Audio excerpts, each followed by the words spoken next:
one bank, one army, one center of power.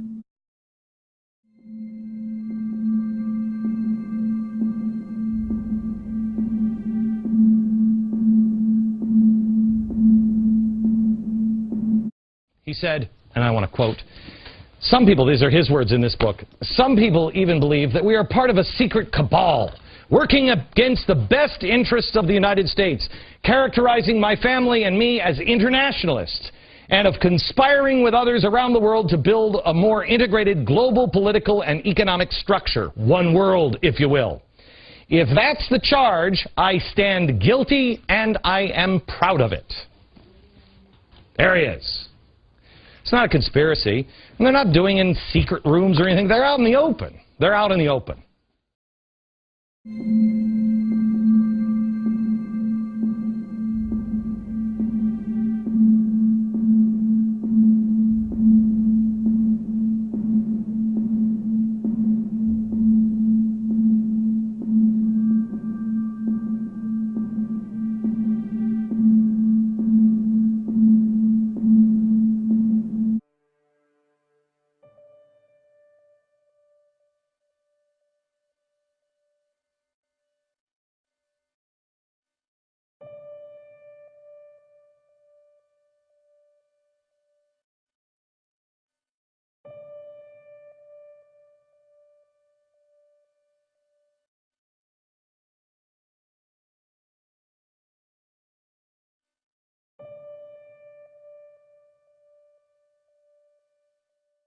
There's a reason for this.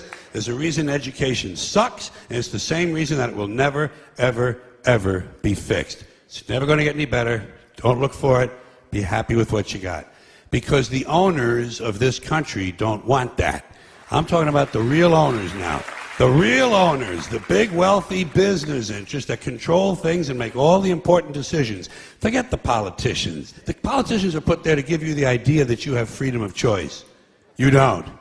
You have no choice. You have owners. They own you. They own everything. They own all the important land. They own and control the corporations. They've long since bought and paid for the Senate, the Congress, the state houses, the city halls. They got the judges in their back pockets. And they own all the big media companies, so they control just about all of the news and information you get to hear. They got you by the balls. They spend billions of dollars every year lobbying to get what they want. Well, we know what they want. They want more for themselves and less for everybody else. But I'll tell you what they don't want. They don't want a population of citizens capable of critical thinking. They don't want well-informed, well-educated people capable of critical thinking. They're not interested in that. That doesn't help them. That's against their interest. That's right. They don't want people who are smart enough to sit around the kitchen table and figure out how badly they're getting fucked by a system that threw them overboard 30 fucking years ago. They don't want that. You know what they want? They want obedient workers. Obedient workers. People who are just smart enough to run the machines and do the paperwork, and just dumb enough to passively accept all these increasingly shittier jobs with the lower pay, the longer hours, the reduced benefits, the end of overtime, and the vanishing pension that disappears the minute you go to collect it. And now they're coming for your Social Security money. They want your fucking retirement money. They want it back, so they can give it to their criminal friends on Wall Street. And you know something? They'll get it. They'll get it all from you sooner or later, because they own this fucking place. It's a big club, and you ain't in it. You and I are not in the big club. And by the way, it's the same big club they use to beat you over the head with all day long when they tell you what to believe. All day long, beating you over the head in their media, telling you what to believe, what to think, and what to buy. The table is tilted, folks. The game is rigged. And nobody seems to notice. Nobody seems to care. Good, honest, hard-working people, white collar, blue collar, doesn't matter what color shirt you have on. Good, honest, hard-working people continue. These are people of modest means. Continue to elect these rich cocksuckers who don't give a fuck about them. They don't give a fuck about you. They don't give a fuck about you. They don't care about you at all. At all. At all. Yeah. You know? And nobody seems to notice, nobody seems to care. That's what the owners count on, the fact that Americans will probably remain willfully ignorant of the big red, white, and blue dick that's being jammed up their assholes every day. Because the owners of this country know the truth. It's called the American dream, because you have to be asleep to believe it.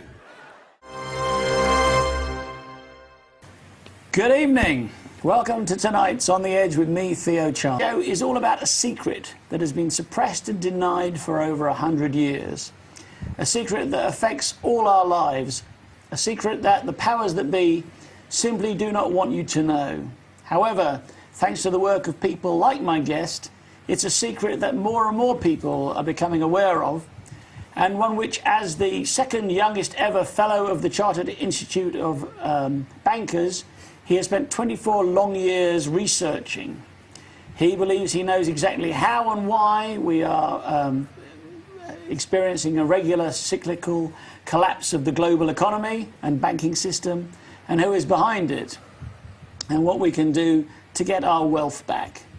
He also believes that the rabbit hole goes much deeper than just our banking system. You obviously were trained as a banker, financial advisor. It must have occurred to you, you must have found out something that made you feel uneasy about what you were doing. Yeah. What was that? Was there one thing?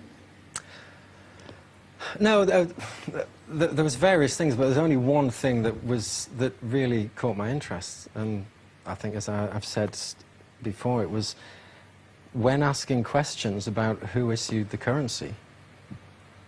Either people didn't know, or you were told not to go there. The Bank of England issues the currency, but who are the Bank of England? And or should I say, why is that currency issued as a debt to our nation? Now, I know this is a fundamental point in everything that you say and do, the fact that money is issued as debt, and it's not just issued as debt here, it's issued as debt all over the world, isn't it, by all the central banks? Yeah. So how else could it be issued? Not as a debt. Simple as that. Print the money ourselves as a nation state, and the nation state then has it in its coffers to do with, well, all the things it would do once, as if it had been loaned to them.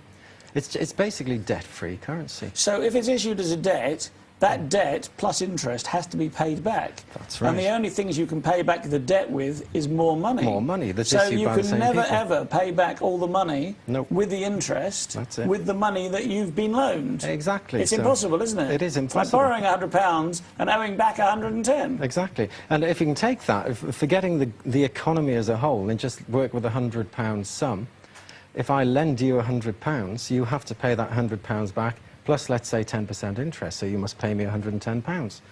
Where are you going to get the 10 from?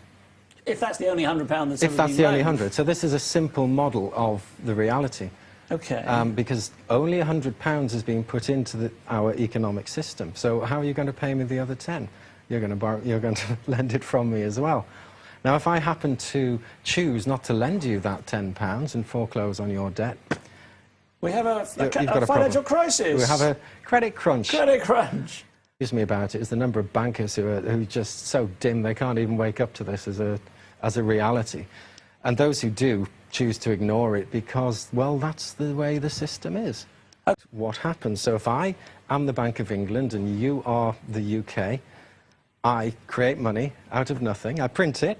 Or not print it. Or not print it if I decide not to. If it's electronic. And I don't give it to you, I simply lend it to you, and you must pay that back. But in order to pay it back, you must borrow the interest that you're going to pay me anyway from me. And the inevitable outcome of that is inflation and devaluation of the currency and ultimate collapse, the second I choose not to lend you the interest to pay back. And because inflation is like the hidden tax, isn't it? Inflation is man-made. It's a hidden tax, though, isn't it? It's a pot of money which has a certain value. And then, again, let's say it's the £100 in that pot. That is the economy. If you chuck another 50 quid into that pot, well, the assets haven't changed. So the actual value of that money has to decrease in order for things to remain the same. So inflation is entirely man-made. So you can go... When our currency was pegged against gold or sterling, right, yeah. silver. Yeah. Wasn't it? Yeah. So it didn't have some notional... Because it used to say on the banknotes, I promise to pay the bearer on demand £1, but that would be £1 of silver, presumably, would it? That's quite a lot of silver, isn't it? Yeah, it had an asset. You wouldn't buy much silver today with a pound, would you? It had an asset backing, and gold and silver have always been that asset.